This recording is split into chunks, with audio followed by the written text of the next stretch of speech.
Welcome to the Edwards Table. I'm Amy Edwards, and I'm joined here by my daughter, Maddie. This season, we're going to sit down right here at the Edwards dining table and have great conversation about my wildly messy story. And thankfully, there's a beautiful ribbon of redemption woven throughout that only God Himself could weave through it. So super excited to be here. Thanks for joining. Grab a seat and let's jump in.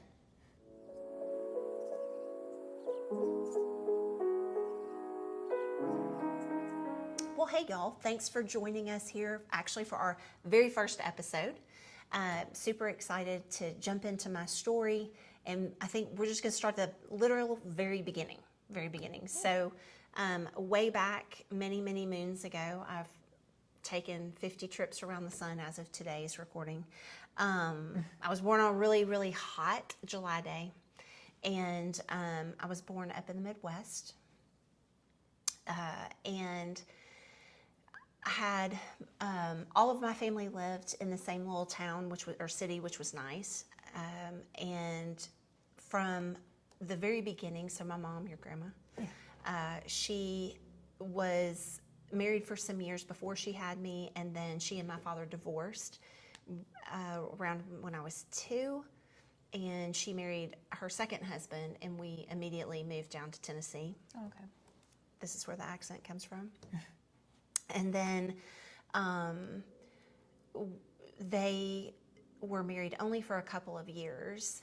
So I didn't have memories of my father from when my parents were married, because being divorced or whatever. But I have a lot of memories from seeing him and his family because I would spend my summers there. Yeah. And my mom's second husband was not a good man. He was exceptionally abusive to her. And so like my memories of that time were very few, but they're very like detailed. I can remember vividly when he would get abusive, he drank.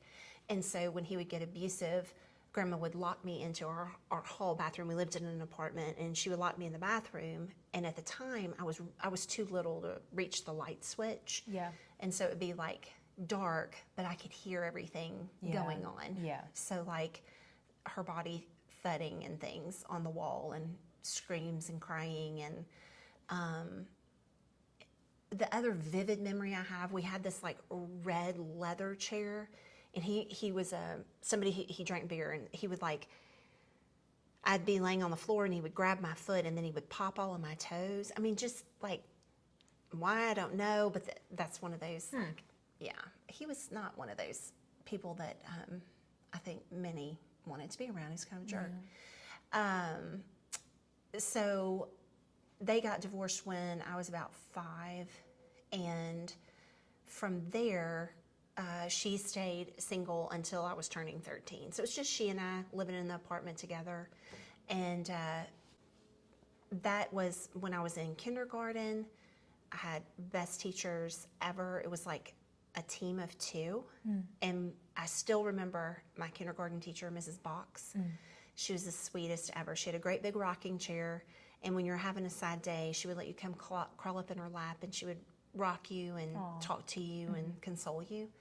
And I can't think of her teaching partner's name, but the 2 of them were like this masterful team of women that they made kindergarten so much fun. Like I have all kinds of great memories of them.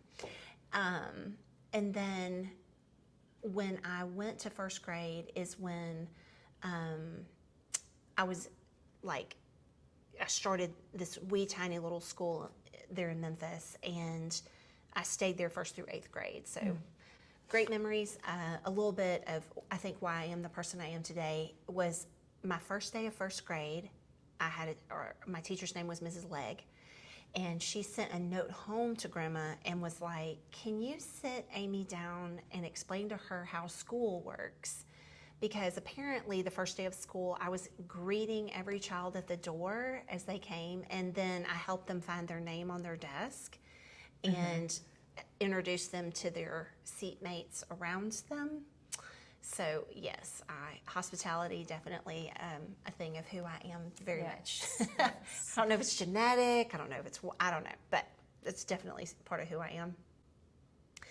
And so because Grandma was on her own, she had to work multiple jobs. And so for most of those years, she was working at least 2 jobs, if not 3.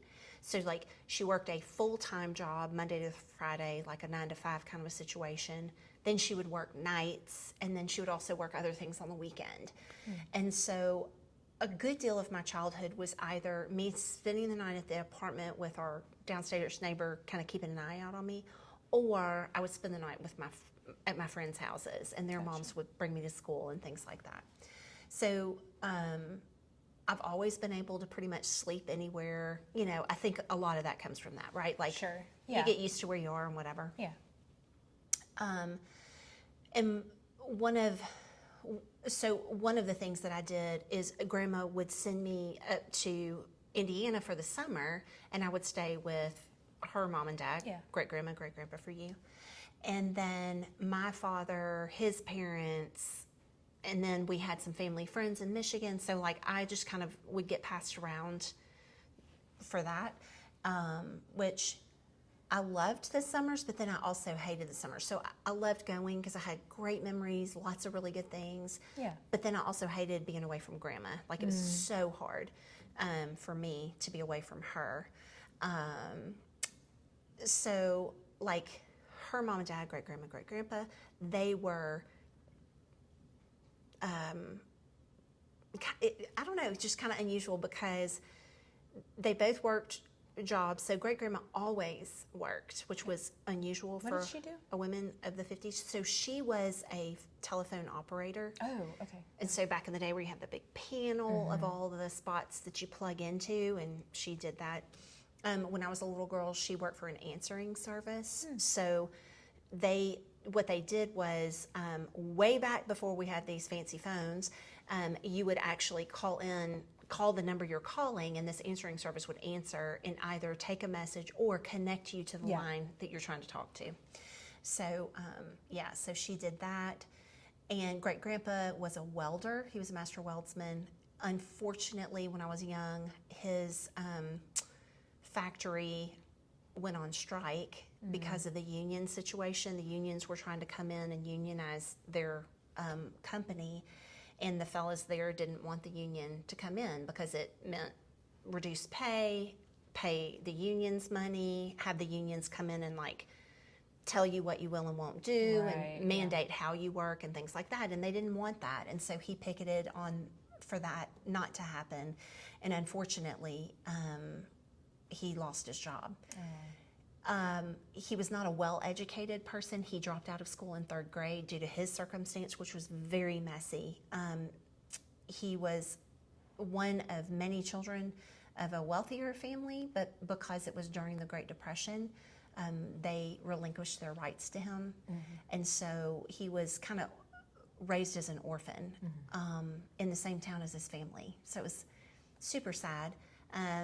Another thing, he was left-handed and went to Catholic school, and back then that was considered a disability. So the nuns would wrap his hand with a ruler.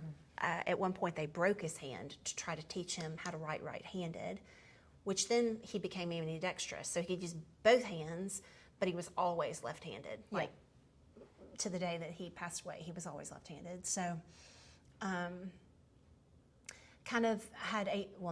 he had a very rough like childhood and things like that. Whereas great grandma, oldest of a huge farming family, and lived in Iowa and farmed there with her family, went to finishing school, which was a big deal, and she became a school teacher and taught in a one-room schoolhouse. She was extremely talented and bright, and I think for her, from my memories, she was just very passionate about being able to do things as a woman that not all women were really doing. Most women really weren't out in the workforce and things like that. So it was cool to watch and cool to see. And I didn't realize until I was an adult what a big deal that really was. Yeah. You know what I mean? Yeah. So, and then, so in terms of like what I take from both of them, my grandfather definitely, a little of my sass and definitely my fire in my gut. He's very much where I think I draw that from. And then from great grandma for sure, the written word. From the time I can remember, she would handwrite me and grandma a letter every week, and she would drop $1 in there for me. Just that was something that she did. And then when we went, and I would, or when I would go up there and visit, we read constantly. And so like we would go to the library and, check out books. And when I was younger, I read one summer, I finished all of Agatha Christie's novels that they had available and things. Because, yeah, that was a thing that we did together. We would read at night before we went to bed. I was allowed to leave my light on as late as I wanted. That was such a big deal. I didn't have a bedtime, you know. But it was really cool. I loved that about going up there for the summers. And then we did some fun things, like we would go strawberry picking or go to this really fun kind of car hop ice cream shop. It was called Bonnie Doon's. Yeah, and they had ice cream cones, and depending on how many scoops, it had a slot for that number. So a cone with 2 slots or 3 if you wanted a triple or whatever. And occasionally I was allowed to get a double, so that was a big deal. So yeah, lots of really good memories from being at great grandma and great grandpa's during the summertime. And then for my father's side, I would go, he was a truck driver, so he traveled a lot. So I spent most of the time when I was there really was with his mom and dad, my grandparents there. And I had some cousins and an aunt and an uncle on his side. And so his brother had a wife and children. Those were my cousins. But then his sister never married. Oh, interesting. They were all very musically inclined. So everyone played a musical instrument. Everyone could carry a tune for sure. And one of my favorite memories of my grandma on my dad's side was she was always singing. And when she would give us girls a bath, because we were little, you know, and we all, of course, had long flowing locks, so we would need help washing our hair or whatever, but she would always rinse us with a pitcher, and sometimes she would collected rainwater. And like once every, I don't know, couple of weeks, she would rinse our hair in rainwater. And that was because we didn't use conditioner. So she would rinse it and it would make it really soft. It was wild. Today, you might catch some questionable like chemical in there or something. I don't know. But then, although there were a lot rougher things out in our world then, I think. But yeah, she would do, it was wild. She had a big retention basin out in the backyard, and she would collect the water, and then she'd bring in water and rinse our hair with it. She was all about anything home ec. So like she cooked, she sewed, you know, all of those kinds of things. And for our birthdays, she would always make it special by letting us pick our favorite treat, and she would make that for our birthday celebrations. And most all of the cousins had summer birthdays. Yeah. So like that must have been fun working overtime, you know, over the summers. Right. And then us eating all of those sweet treats. So mine usually I was a go-to on the strawberry situation, so a strawberry cake or a strawberry pie. My only girl cousin that I had was a blueberry fan, so she always did blueberry, and I think the boys always did like chocolate, of which I was not a fan until I was older. Like I didn't like chocolate. I don't know why. So yeah, like really good memories of when I was little. And then we move over to my dad, and he was a unique individual.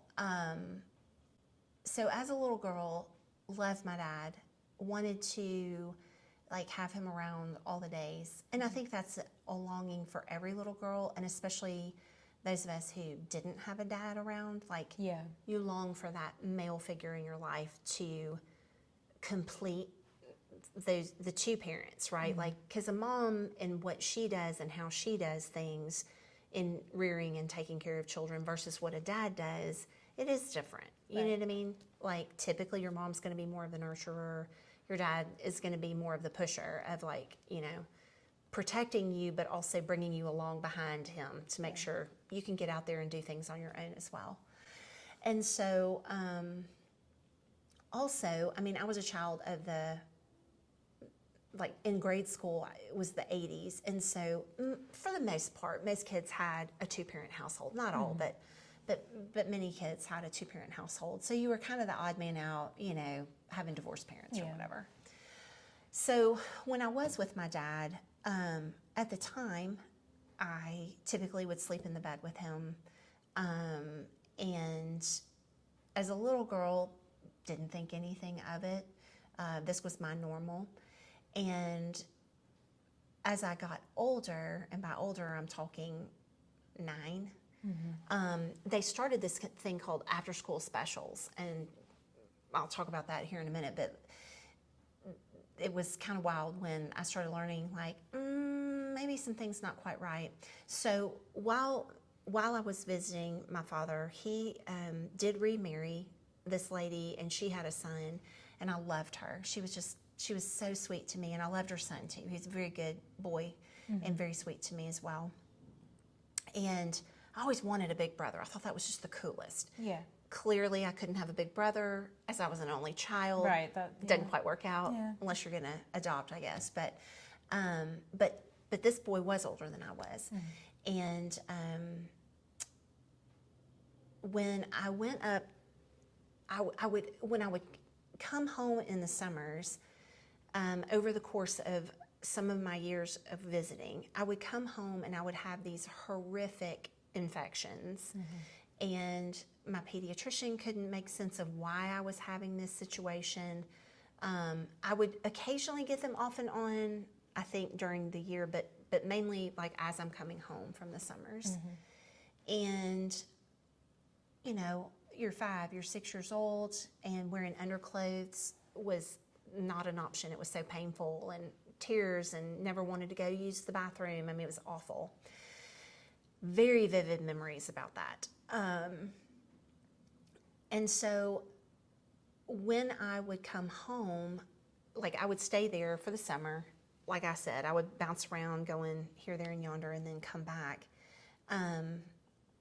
But the last summer that I remember staying with my dad, I was 9. And for some reason, he had been on the road, and he came to pick me up at his mom and dad's, my grandma and grandpa's house. And he picked me up, and he licked my lips and was saying something like, "Oh, that tastes so good. Is that watermelon?" And then slid me down the front of him, and I was in the moment not thinking anything of it, other than it just felt kind of weird on my face. I was like, that doesn't quite feel right, but I mean, he's my daddy, so, like, that's what daddies do. Because when you're a little kid, you just, unless you're exposed to knowledge of people doing things inappropriately, you really don't know. You don't know. Right. And you trust the adults that are there with you. 1,000%. Right. 1,000%. Right. So I came home that particular summer and realized, after watching this after school special, it was about this little girl who had been touched inappropriately. And I started listening, and some of what I was seeing, I was like, well, that's what my dad did, or that's how my dad reacts or responds or does or whatever. But I couldn't give any other information than what I just shared with you. Like, I, to this day, will have, like, these fuzzy kind of pictures, if you will, in my mind. Like, if somebody were to ask me, what happened to you, Amy, with your dad, I can't give you specifics. But what I can tell you is that I know from what memory gave to me, and I do believe our subconscious protects us from remembering too much, because physically our bodies can only handle so much trauma and stress before they give out or cause really bad things. But then things started to add up. Like, I'm having these infections, I'm having these horrible dreams. I'm starting to wet the bed. I mean, like there's all these things going, whatever. And that would go away when I would come back to Grandma. You know what I mean? So 2 and 2 make 4. So you start, So with this, watching the after school special, which sounds hilarious, but it is what it is, I was very angry when I came home that summer. Like I knew something was not sitting right and didn't know exactly what that was, but Grandma would talk to me, and to this day, I'm still a very private person. I talk a lot, but I don't really share a lot, right? And she kept pushing and pushing to try to get me to open up and talk to her, but I was angry and very just, I'm trying to think of the word, because it wasn't belligerent. I was certainly not cussing at 9 years old with her, but I was very just, overwrought with anger and frustration, and it was like I could not find a way to get the words to come. And so finally, there was one day, and I remember this, she was getting very upset with me because clearly something was going on, and she's fighting, trying to get it out of me, and cannot. And she finally looked at me and she was like, you know what? I'm going to go pack your suitcase right now and just send you back to your father's. And that was like the key that opened up for me. And so very quickly I begged her, like literally holding on to her, begging her, please don't send me back to him. Please don't send me back to him. And she sat down and she was like, then tell me what is going on. And so I sat down and I told her what I just shared with you about, I don't understand and I don't know, but I know that he has been molesting me. So, like I told you, most of the moms and dads were married, but there happened to be 2 girls in my class at the time who also had single moms. So we were kind of like the 3 amigas, if you please. And it was kind of cool because we did a lot of life together. And my mom was friends with their mom, clearly. So she had shared this with a couple of them and one other person.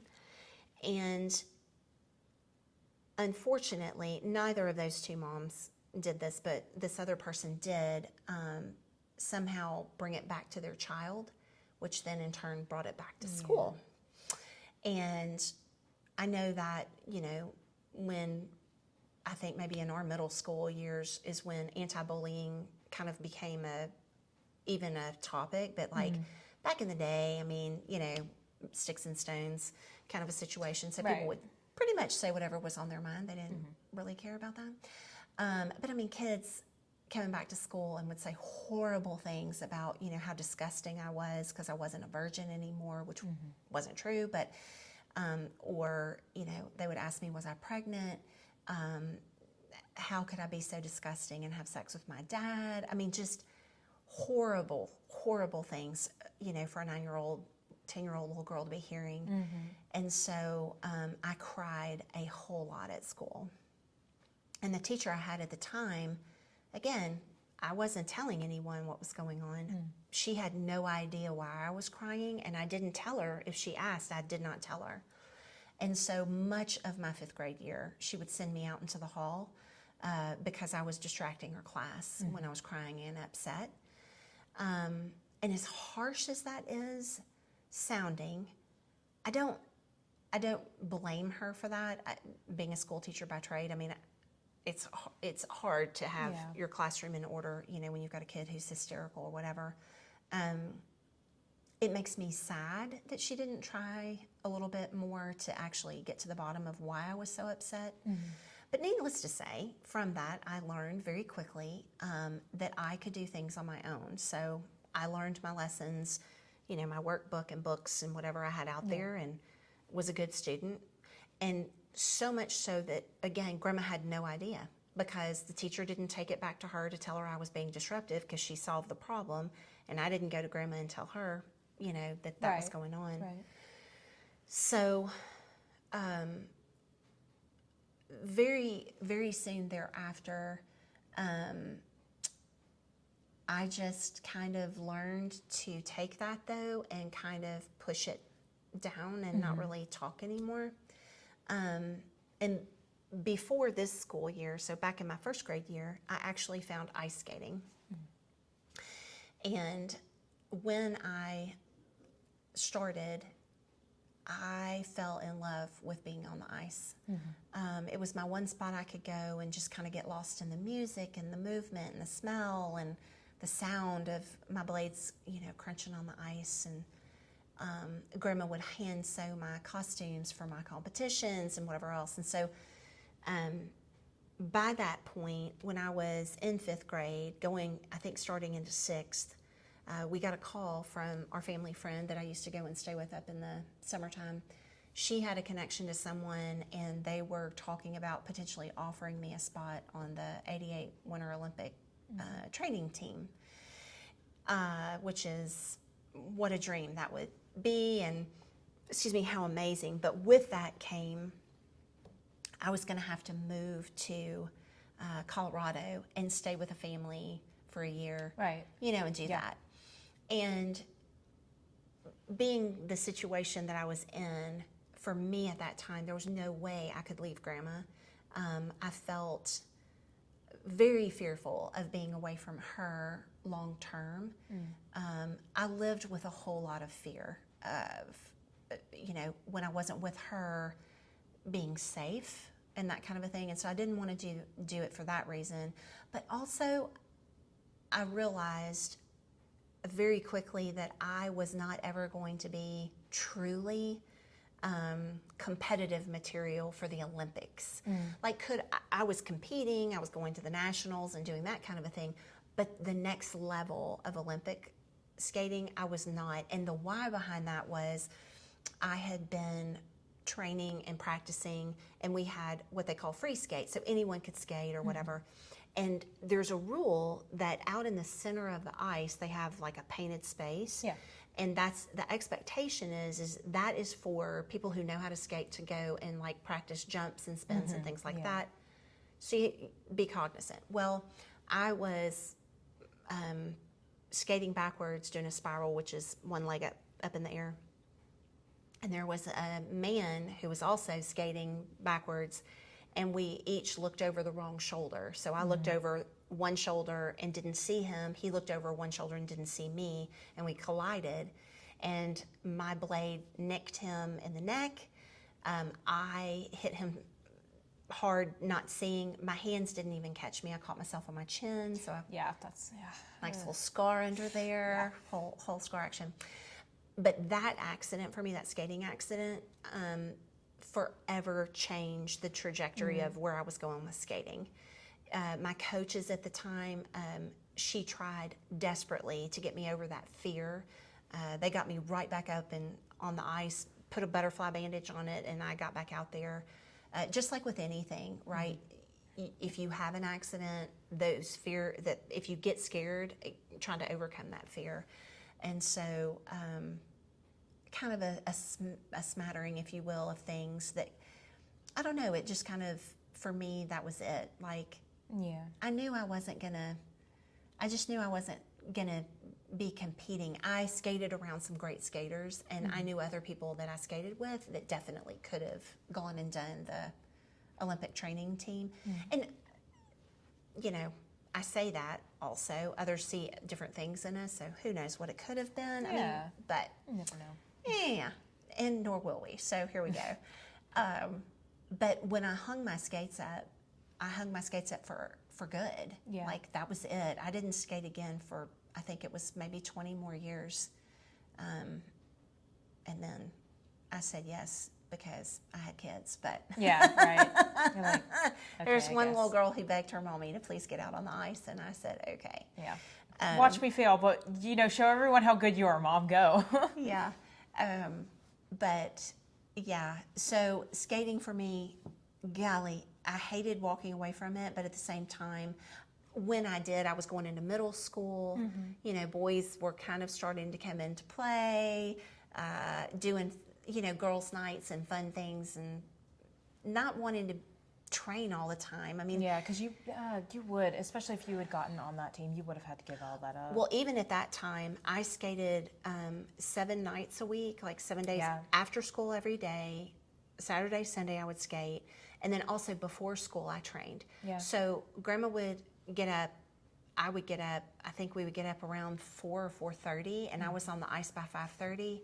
I would skate 5:30 to 7. I would get off the ice, eat breakfast, look at my like spelling words, vocabulary, whatever I had going, do a quick lesson, change clothes, go to school all day, come straight from school, back to the ice rink, skate for a couple hours, eat dinner, skate some more, go home, go to bed, and do it all over again. So, and I loved it. Like I loved it.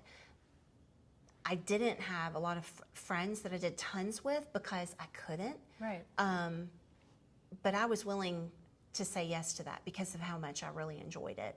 So when I did lay it back down and say I was done, you know, then came time for me to actually be a kid and hang with friends and things like that. And so I wasn't necessarily sad. It was the right time for me. Like I made that decision. I was cool with it.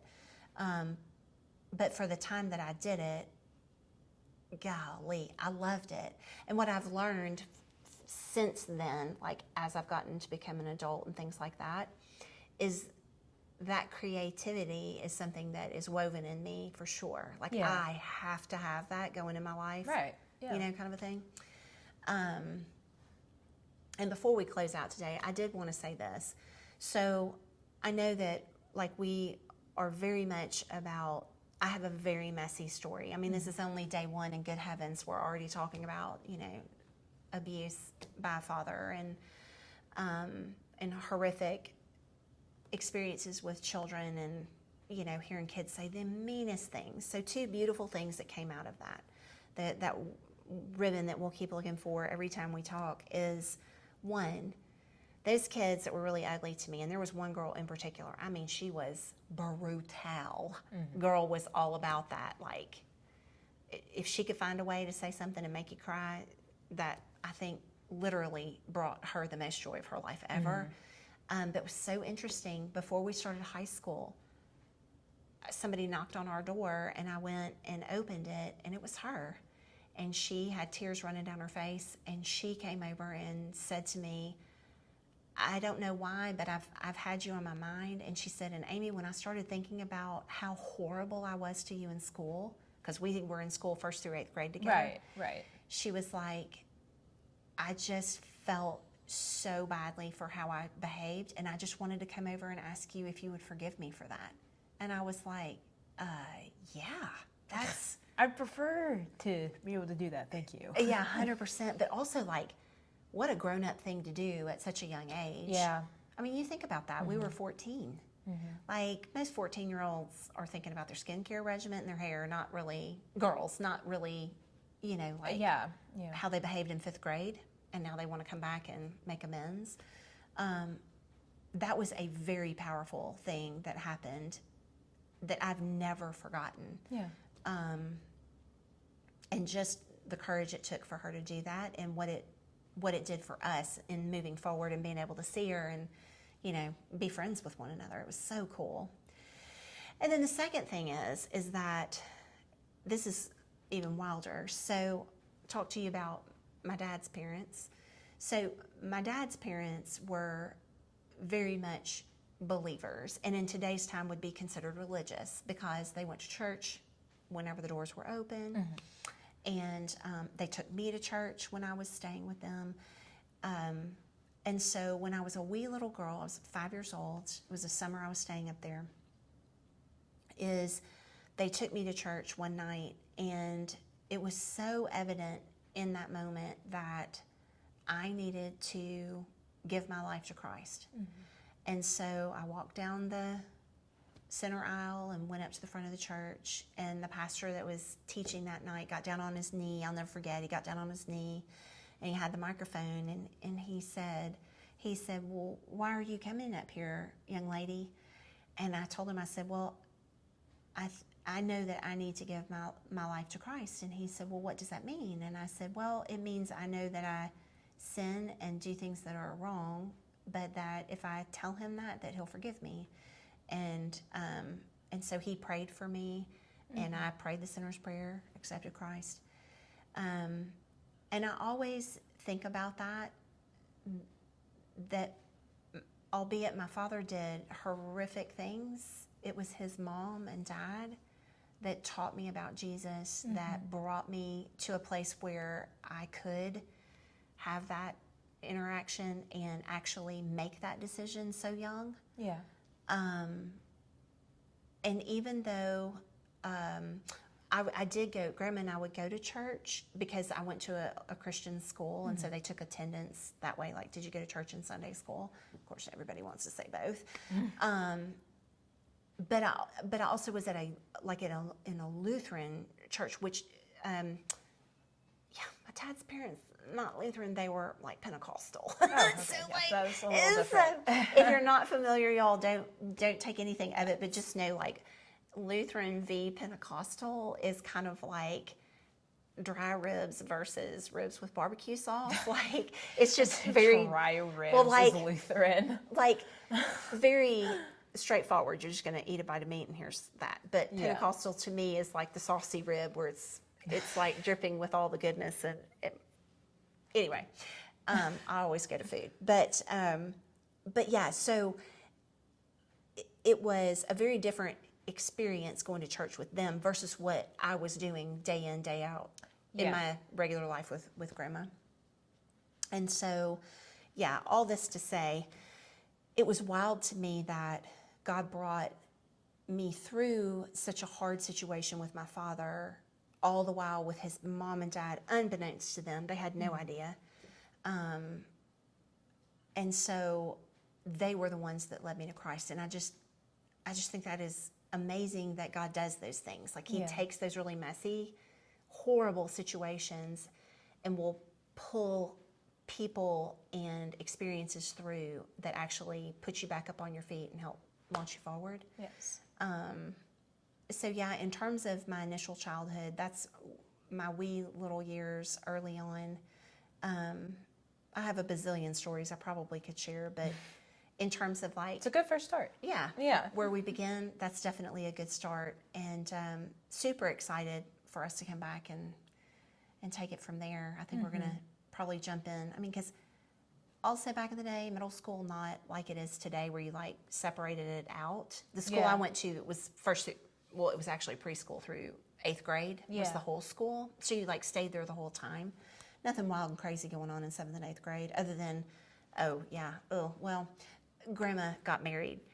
Gotcha. Yeah. Oh yeah, and not sure if you're confident in knowledge here, but let me just fill you in. So 13-year-old girls, not usually super open to a fella coming into their life after having had their mom to themselves for all those years. Yeah. This particular 13-year-old girl, pointing to myself, was definitely a bucket of sass, knowing all the things and said all of the things. So bless him for having to endure my sass at that point. But also happy for Grandma that she found someone she thought that was going to be good for our household and our family. But yeah, I was not at all excited to kick that off. In 8th grade is when that was happening. So that was my 8th grade year, and I was really ready for a change for high school. Yeah. So yeah, I'm gonna leave it there because we'll pick back up in high school and talk a little more about what high school looked like and college. That was a wild times, y'all, wild times. But nonetheless, so yeah. So thank you all so much for joining today, and definitely be back with y'all next week. And always, always, when you come to the Edwards table, there's a seat just for you. See you soon, y'all.